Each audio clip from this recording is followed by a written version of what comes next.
There are two things underneath the Brooklyn Bridge that nobody talks about. The first is the river. The second is what the river hid from everyone who came to look at the bridge and told themselves it was a miracle. 3,000 tons of yellow pine, buried, pressurized, still carrying the weight of every car and every truck and every pedestrian who has ever crossed that span. The caissons are still down there. They never came up. They never will. They are the foundation, not the towers, not the cables, not the granite. The wooden boxes are the foundation, and they have been there since 1870. And they are there right now, and they are the reason the bridge stands at all. Here is what those boxes cost. One man died before construction even began. Another man directed 11 years of the most complex engineering project in American history from a bedroom window, because the machine he built destroyed him. How many men died in the work itself depends on who you ask. The lowest estimate is 21, the highest is 40, because the company that built the bridge never kept an official death list, and in 1870 nobody thought to make them. And inside the cables, those 4 massive steel cables that carry the weight of the roadway and everything crossing it, there is wire that should never have been put there. Substandard wire, fraudulently substituted by a contractor who was caught, quietly punished, and never prosecuted. The wire is still there. It is there right now. It has been there for 150 years, compensated for by extra strands that Roebling ordered, added from his bedroom, still doing its job inside a bridge it was never supposed to be in. The machine that built the Brooklyn Bridge was also the machine that killed its builders. Before we're done, you'll understand exactly how that happened, and why the evidence of it is still inside the cables hanging over your head every time you cross. Before a single stone was laid. The East River is not a river. That matters. People call it a river because it looks like one and it runs between two shores like one, but it is a tidal strait, a saltwater channel connecting upper New York Bay to Long Island Sound, governed not by upstream flow, but by the tides of the Atlantic Ocean. The currents reverse. The water surges. Ice jams it in winter. Ships work it day and night. In the 1860s, dozens of ferries crossed it constantly, carrying the people and goods of 2 of the most densely populated places in America, the city of Brooklyn and the city of Manhattan, which were then separate cities, separated by a half-mile of moving salt water. The idea of a bridge had been floated since 1800. Every engineer who looked at the problem walked away from it. The river was too wide, too busy, too deep, too subject to ice. Any bridge would need to be high enough to clear the tallest ships, which meant towers of unprecedented height, and long enough to span the full width of the strait, which meant a main span of over 1,500 feet, 50% longer than any suspension bridge ever attempted. The math was daunting. The physics were borderline, and below the riverbed, bedrock was 44 feet down on the Brooklyn side and 78 feet down on the Manhattan side. To build a bridge foundation at those depths, in a tidal channel, with the technology of the 1860s, was not an engineering challenge. It was an engineering impossibility. The man who decided to do it anyway was named John Augustus Roebling. He was German-born, trained at the Royal Polytechnic Institute in Berlin, and he had come to America in 1831 with a group of emigrants and the beginnings of an obsession. Roebling believed in wire rope.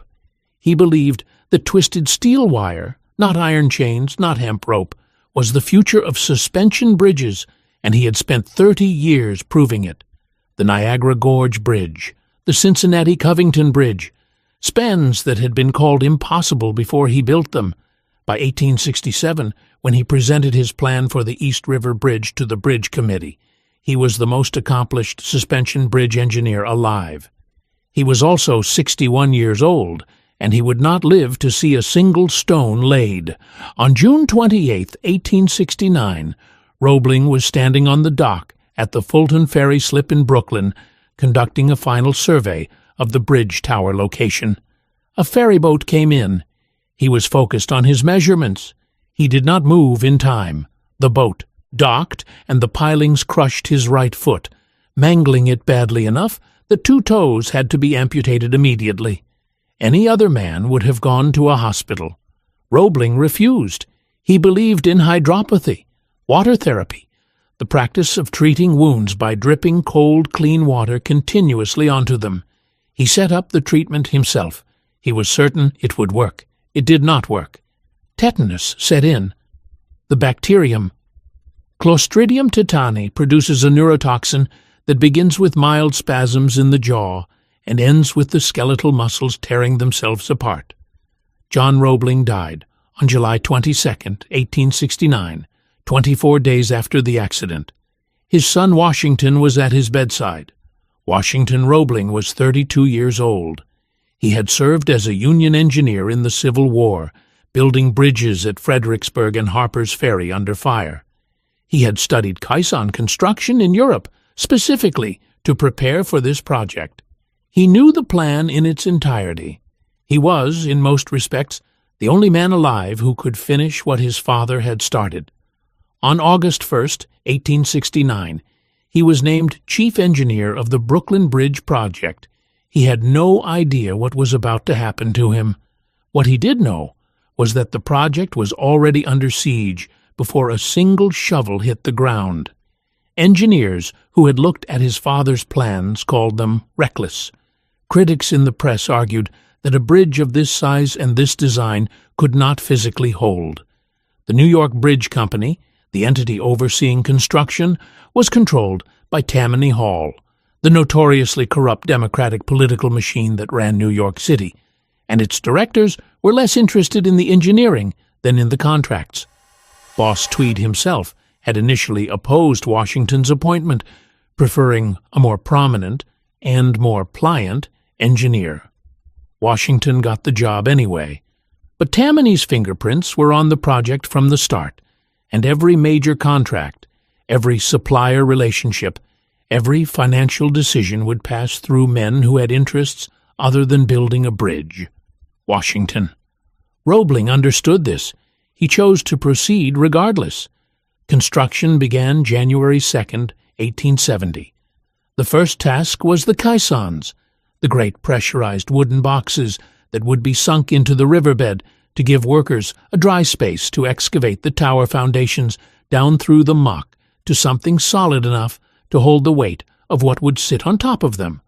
Washington had designed both caissons himself.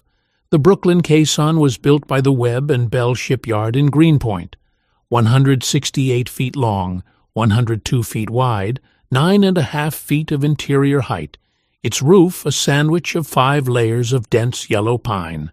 It weighed 6 million pounds, 3,000 tons. When it was finished, 6 tugboats were needed to tow it 5 miles downriver from Greenpoint to its position in the East River. The day it was towed was, by all accounts, a 9-day wonder. Newspapers printed full explanations of how compressed air made underwater work possible. People lined the shores to watch. An inverted wooden crate the size of a city block moving down the East River on a Tuesday morning, flanked by tugboats. Nobody had seen anything like it, and nobody had any idea what would happen to the men sent inside it. They'd built the beast. Now came the hard part, sending men inside it, the wooden submarine. Imagine a box the size of a city block, open at the bottom, sitting on the riverbed. Inside that box, men are working in temperatures of 80 degrees Fahrenheit, stripped to the waist, standing in ankle-deep icy water. The water should be flooding in from below. The river is right there, pressing against the open bottom edge. But it is not flooding in. It cannot flood in because the box is pressurized. Compressed air is pumped continuously down through shafts in the roof. The air pushes the water back. The river is held at bay by nothing but pressure. That is what the caisson was. A pressurized wooden room, open at the bottom, sitting on the floor of the East River, with men inside it digging toward bedrock. The work was specific. Workers, they called themselves sandhogs, shoveled clay and boulders and muck into the base of 2 vertical shafts called muck tubes. The muck tubes were water-filled columns running from the riverbed up through the caisson roof and into the open air above. On top, a derrick lowered a clamshell bucket down through the water in the tubes to grab the debris and haul it to the surface. As the sandhogs dug, the caisson slowly sank, about 3 inches a day, when construction went well. Inside the Brooklyn caisson at final depth, the air pressure was 21 pounds per square inch, just above 1.5 times normal atmospheric pressure. The men felt it as soon as they stepped through the airlock, a ringing in the ears, a peculiar lightness. Voices sounded strange and distant. One 16-year-old Irish worker described working inside.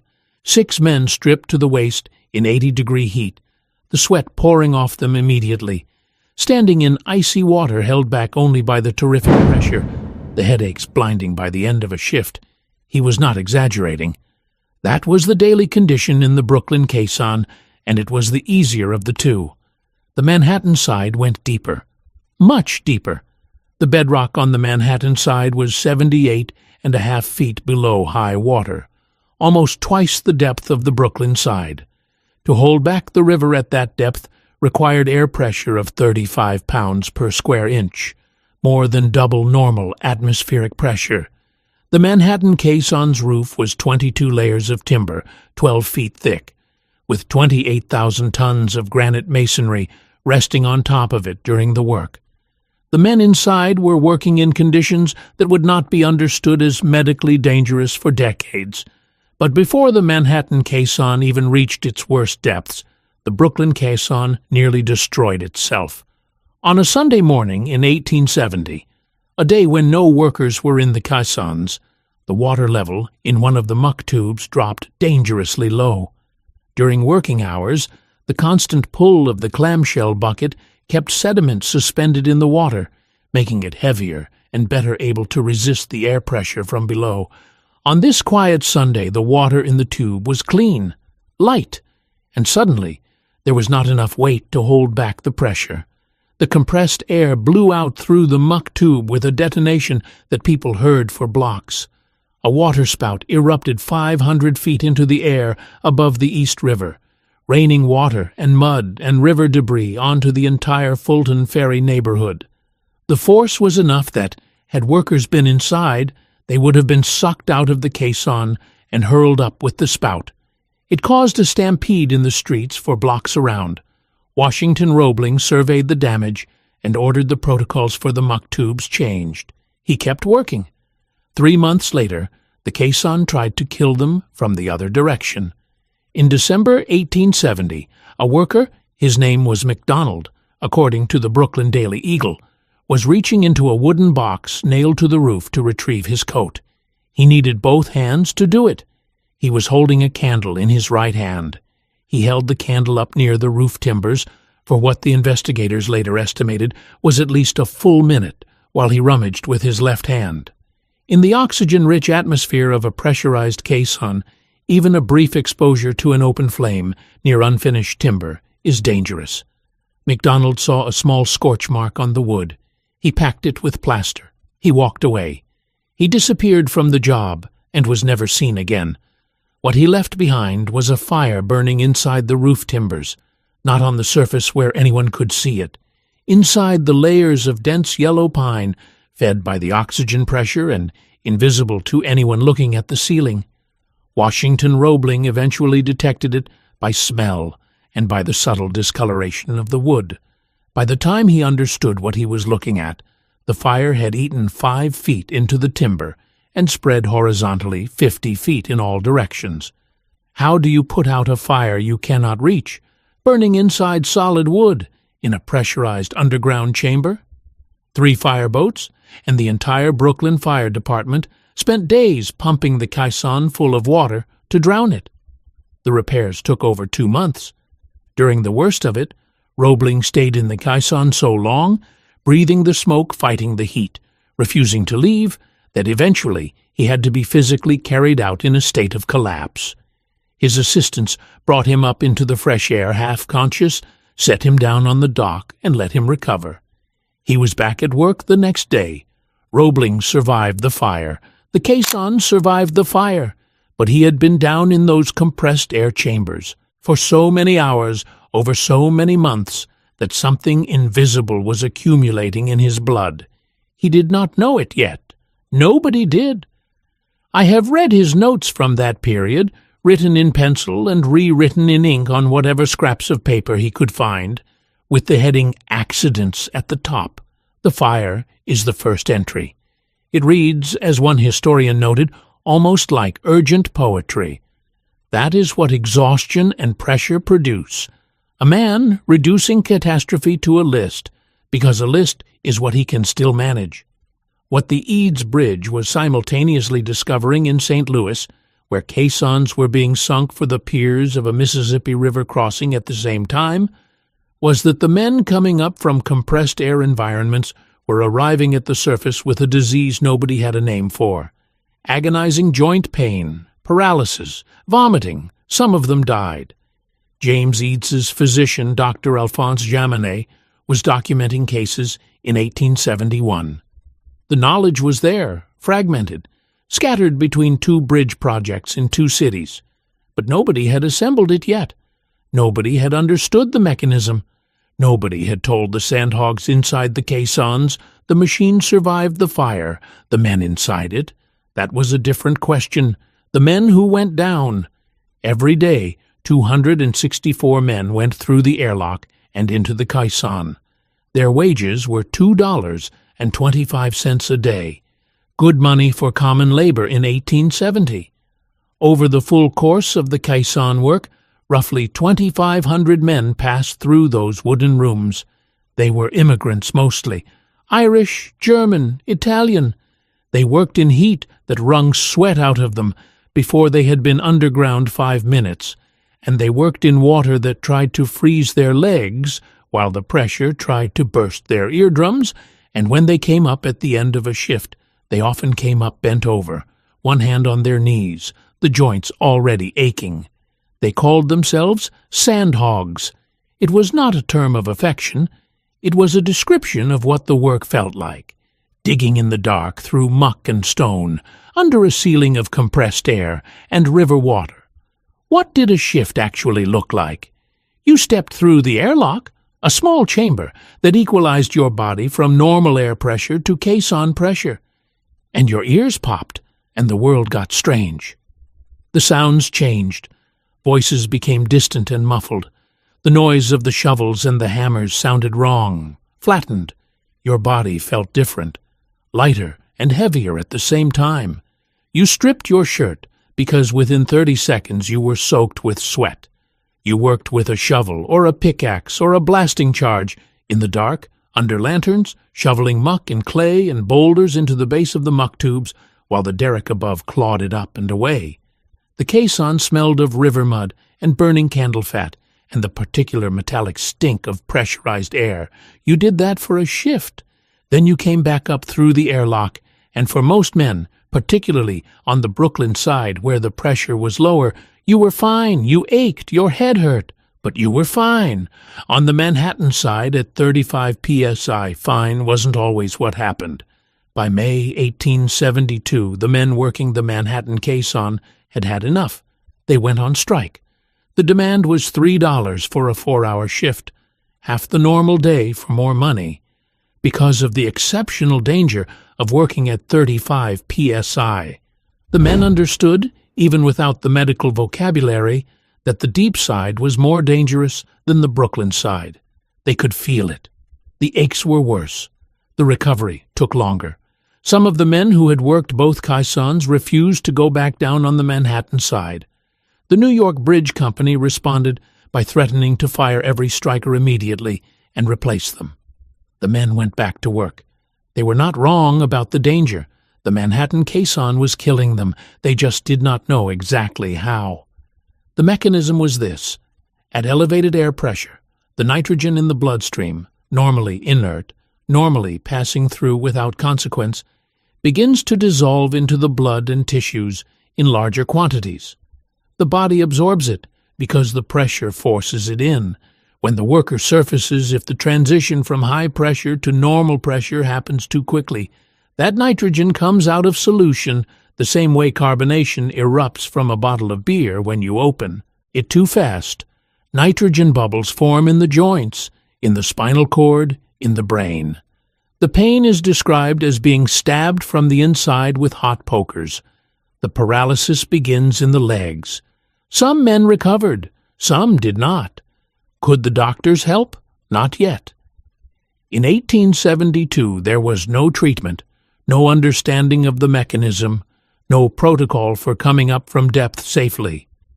There was only the observation that some men came up fine and some men came up bent double. There was no way to know in advance which category you were going to be in. On April 22, 1872, a German laborer named John Myers went through the airlock on his second day of work in the Manhattan caisson, completed his shift, and came back to the surface. He made it home. He collapsed from abdominal pain and never got back up. He was the first man to die from what would later be called the bends. 8 days after John Myers died, an Irishman named Patrick Mackay died from the same cause. Within a month, Daniel Reardon, also Irish, was dead. 3 men dead from the same invisible cause in less than 30 days. Would Washington Roebling halt the work? He had to. The Manhattan caisson digging stopped after the 3rd death. The project physician, Dr. Andrew Smith, was at this point overwhelmed. Between January 25th and May 31st of 1872, he had treated 110 cases of decompression sickness. 3 of his patients were dead. He had no effective treatment and no clear understanding of the mechanism. What he did have was meticulous documentation, and he used it. In 1873, he published his clinical report, the first formal description and naming of caisson disease in medical literature. That report became foundational. It is the direct ancestor of every decompression protocol that exists today. But that was later. In 1872, the men working the caissons had none of it. Washington Roebling had been in those caissons more than almost anyone. He led from the front. It was his character, formed in the Civil War, where he had built bridges under fire and never sent a man somewhere he would not go himself. He had been in the Brooklyn caisson during the fire. He had been in the Manhattan caisson during the deepest, highest pressure work. He had stayed underground during the worst conditions, personally supervising, personally problem-solving, personally refusing to surface until the work was done or the situation resolved. He believed that a chief engineer who would not share the conditions of his workers was not fit to direct them. He was wrong about that. Or rather, he was right about the principle and catastrophically wrong about the cost to himself. He was carried out of the caisson paralyzed, partially blind, in constant pain that he would describe for the rest of his life as a physical presence in his joints and his spine, never fully absent. Doctors examined him and gave him, at most, a few months to live. His wife, Emily Warren Roebling, watched it happen and made a decision. She was not an engineer. She was a 30-year-old woman who had not finished formal schooling. She began to study higher mathematics, catenary curves, strength of materials, cable specifications, the full technical vocabulary of suspension bridge construction, absorbed over months and years, while she also ran the household, managed Washington's correspondence, and functioned as the sole communication link between the bedridden chief engineer and the men building his bridge. She worked for 11 years alongside her husband, carrying his written instructions to the site, translating his calculations for the assistant engineers, walking the project every day while he watched from the window of their house at 110 Columbia Heights with a telescope. She was present at every major decision point of the construction. She was the person the engineers on site came to when they needed clarification.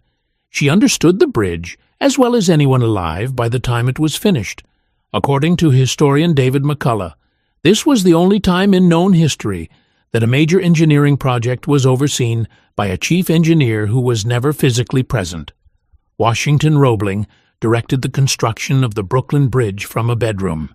The bridge was still 11 years from completion, and the worst of it, the fraud, the deaths, the near catastrophe, was still ahead.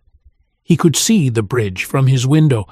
What he couldn't see was what was still coming: fraud, steel, and the weight of it all. The caisson work was only the foundation. Once the caissons reached acceptable depth, 44.5 feet on the Brooklyn side, 78.5 on the Manhattan, they were filled with concrete, and the tower construction began. The towers of the Brooklyn Bridge are made of limestone and granite. They rise 276 feet above high water. When they were completed, they were the tallest structures in New York City, taller than the Iron Dome of the Capitol in Washington. The work of building them was dangerous in a different way than the caissons. This was height, not depth. Falling stone, falling men. The physics of working hundreds of feet above the river with nothing between you and the water but open air. The stone blocks for the towers were enormous, each one requiring a pulley system running on a continuous steel rope, driven by steam engines at ground level, to haul them up the side of the growing tower and maneuver them into position with a derrick working from the top. The men on the derricks worked at height, with no safety equipment beyond their own grip and their own judgment. There was no net. There was no harness. There was a sign later erected at the approaches to the construction area that read, "Safe for only 25 men at one time. Do not walk close together, nor run, jump or trot. Break step." That was the extent of the safety culture. On October 23, 1871, while the Brooklyn Tower was under construction, a pair of derricks used to haul granite blocks to the top suddenly failed. The wooden boom of one derrick swung and sheared off the top half of a rigger's head. His name was John French. A man named Dougherty was crushed by a falling derrick mast. John McGarrity leaped for his life and did not make it. A stonemason named Thomas Douglas survived the initial accident, but died later of his injuries. 4 men dead in a single incident. Their names are not on any memorial at the bridge. Construction continued. It always continued. By 1876, 3 more men had fallen from the towers to their deaths, and 9 others had died in various other accidents. The death toll was mounting. 21 confirmed by one account, 27 by another, possibly as high as 40. The company kept no official list. The deaths of immigrant laborers were not, in 1870, considered worthy of formal record. But the project's greatest test was not yet physical. It was financial, and it came wrapped in fraud. Would a bridge that had already survived fire, blowouts, caisson disease, and the paralysis of its own chief engineer now be betrayed by the very wire holding it up? The cables of the Brooklyn Bridge are what hold it up.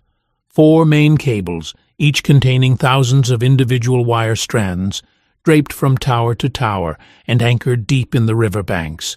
The wire had to be crucible steel, the best available, tested, and certified to specification. A contractor named J. Lloyd Hay won the bid. Washington Roebling distrusted Hay from the start. He knew Hay's reputation. He ordered every single ring of wire tested rather than the standard spot check of every 10th ring. Hay got around it anyway.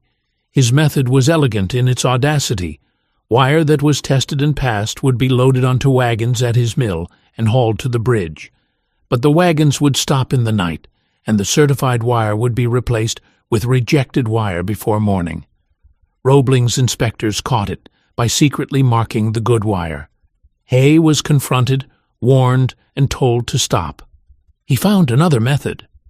The rejected wire pile at the mill was supposed to grow larger as batches failed inspection.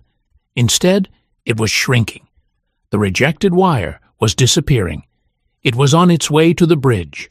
By the time the full pattern was understood, 6 months of cable spinning had been completed with inferior wire. Of 80 rings of wire tested in the audit, only 5 passed standards. Hay had earned an estimated $300,000 from the fraud. Washington Roebling calculated the damage precisely from his bedroom. The inferior wire left the bridge 4 times as strong as required, rather than 6 to 8 times.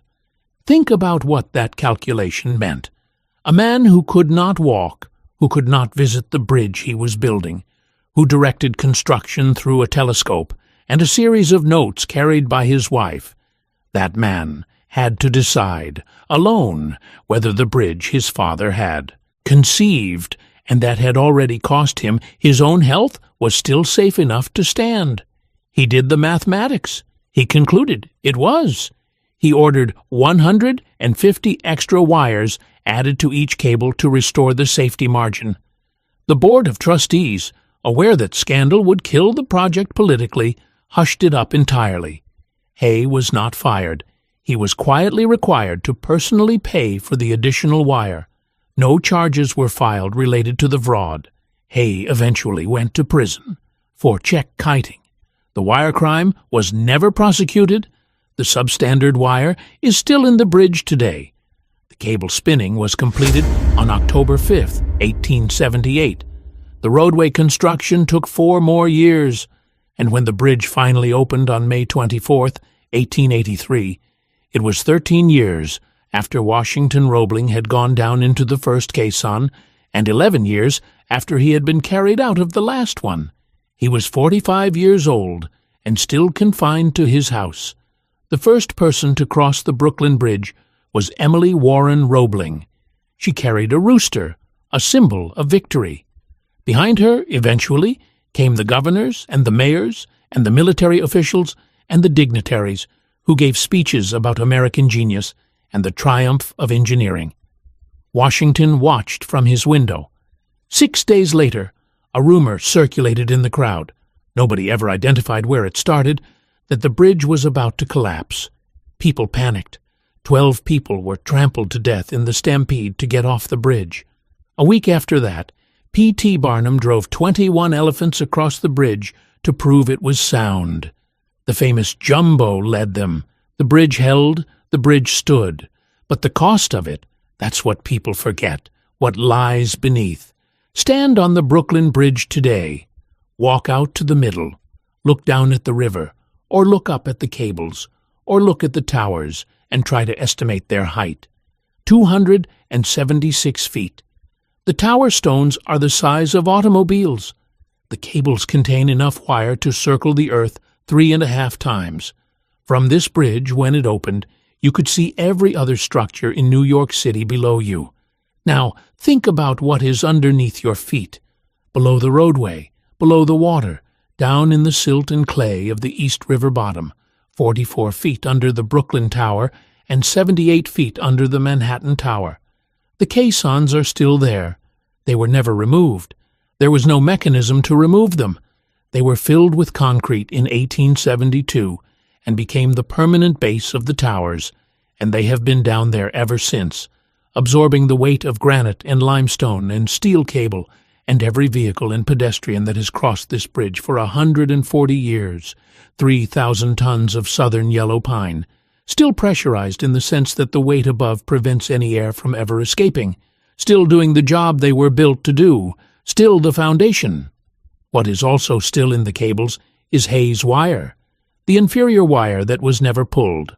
The substandard strands are still wrapped inside the 4 main cables, compensated for but present, and they will be there until the cables are replaced entirely, which has not happened yet for the main load-bearing cables.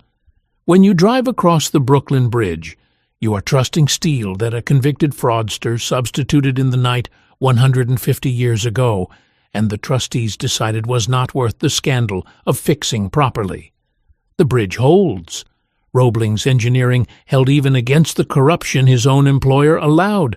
Washington Roebling was expected to die in 1870.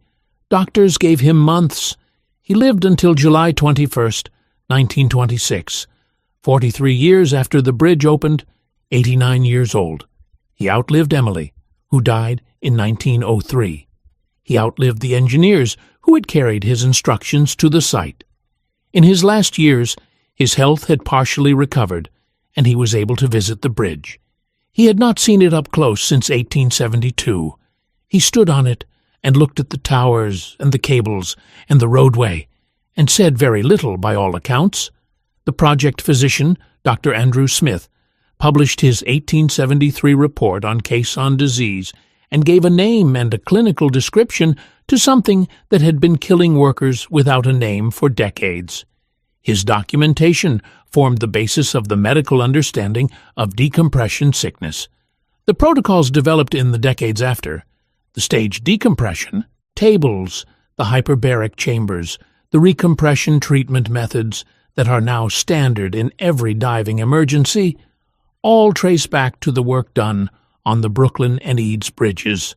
The men who died of the bends in 1872 died in part so that the knowledge their deaths generated could eventually save other men.